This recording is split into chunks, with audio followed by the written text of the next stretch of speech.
Rotator cuff injuries.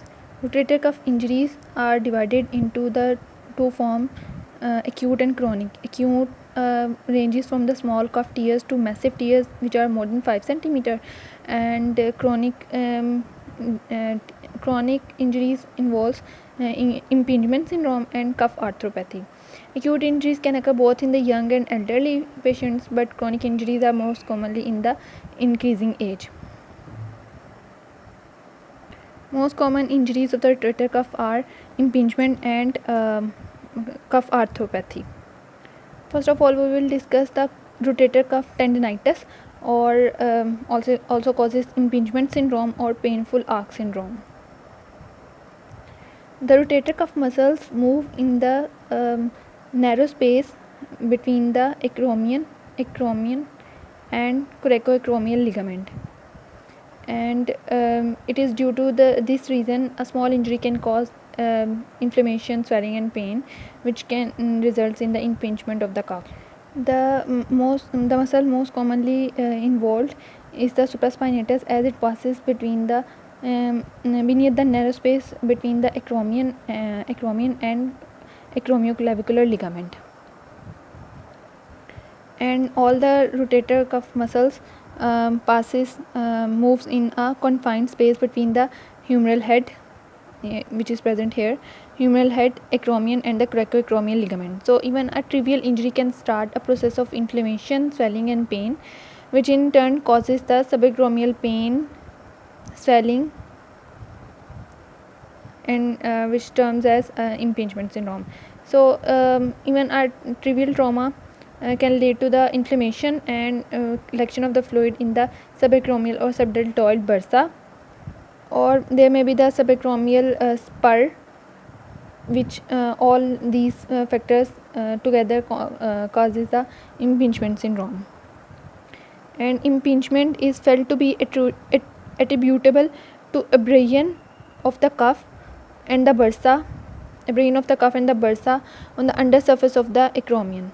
The impingement then causes further swelling and pain, and vicious circle is set up. The likelihood of the tendinitis development is increase in the patient with the spur beneath the acromion, which is seen increasingly commonly with the age. Here are the different shapes of the acromion.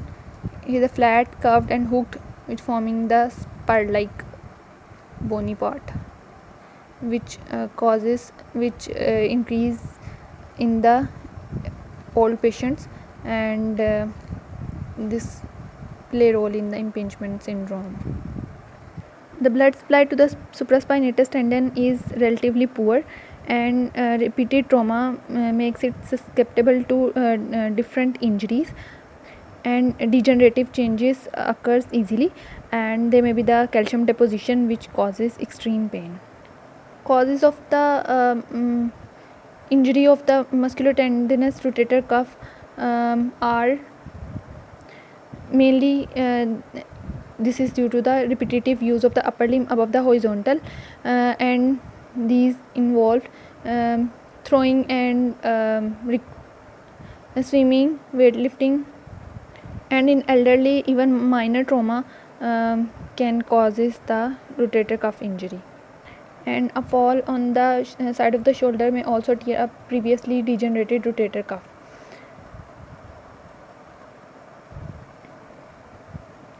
Because they fuse with the fibrous capsule of the glenohumeral joint, so the integrity of the fibrous layer of the joint capsule of the glenohumeral joint is usually compromised when the rotator cuff is injured.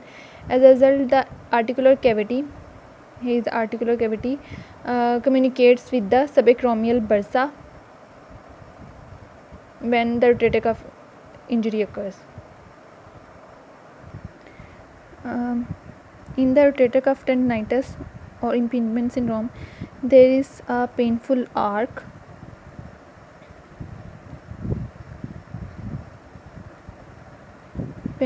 of the movement. Here is the complete abduction of the end of the hand, overhead abduction, and impingement pain occurs between the 60 degree and 120 degree, and then it subsides and then again occurs at the 170 to 180 degree. This painful arc of the movement refers to the corresponds to the position where the inflamed segment of the supraspinatus tendons jams under the anterior acromial spur, and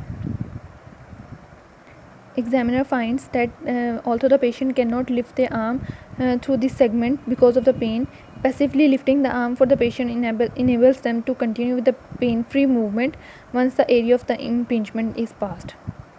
Now the treatment: injection of the steroid into the inflamed area in the subacromial bursa reduces the vicious cycle of inflammation and tendinitis and pain, but arthroscopic removal of the anterior acromial spur and coracoacromial ligament is done if they are causing the impingement for the good relief of the symptoms. Steroid injection and rehabilitation of the rotator cuff is done for the non-operative treatment, but if the symptom persists beyond 3 to 6 months, then surgery is indicated and decompression of the rotator cuff is done.